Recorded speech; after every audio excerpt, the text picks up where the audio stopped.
I'm like, hey, what's up?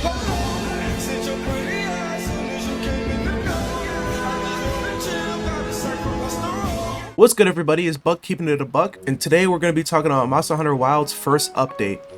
I'll be breaking them down in each showcase to show what will be coming into the game and giving my overall opinion of Monster Hunter Wild's first title update.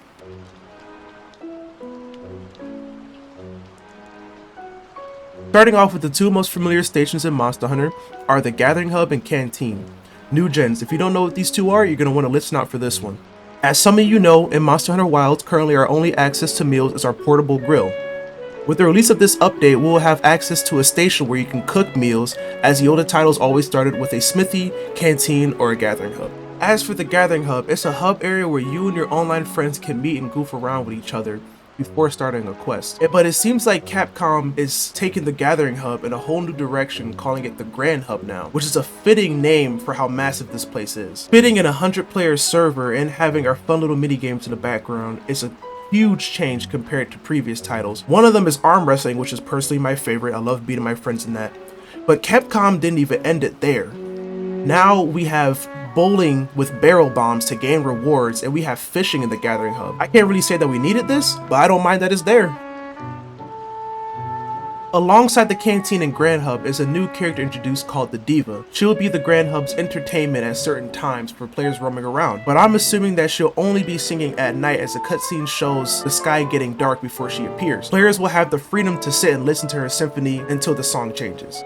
Also, arena quests are back. This is a little bit out of my field, but for those who like to compete with your friends or who can kill a monster faster, also applies to getting on the global record board in the front of the Gathering Hub. There's also challenge quests and limited time quests where you get a specific participation reward for beating them. One of the fan favorite monsters are returning into Wilds and will be residing at the Scarlet Forest.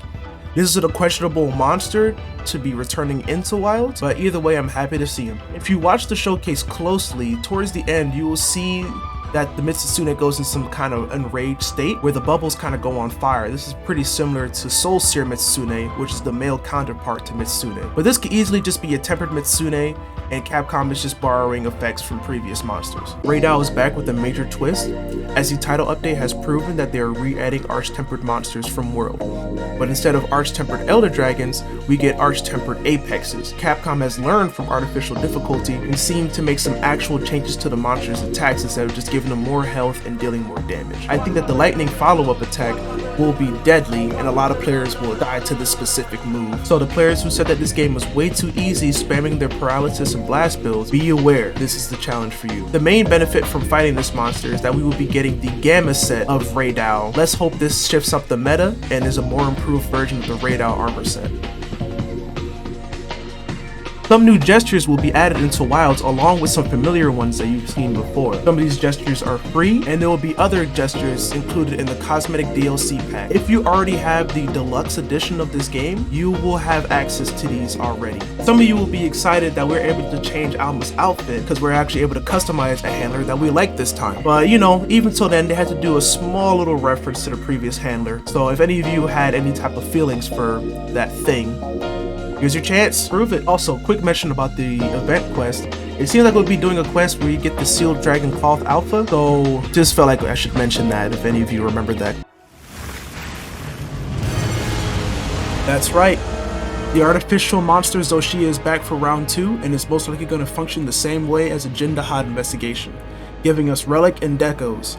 Maybe when the update comes out, we'll have access to a tempered Zoshia, upping the challenge even more. The armor for this guy looks absolutely beautiful, with the light and dark effect representing an angel and a demon, or yin and yang.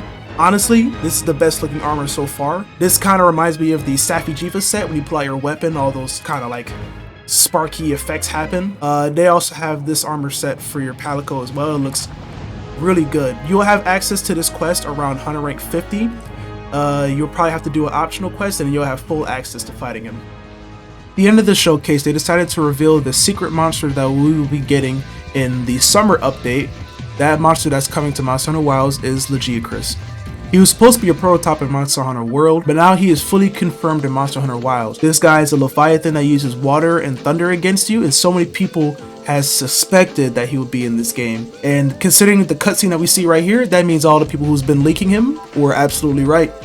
So I hope you guys are excited to fight this guy in the Scarlet Forest.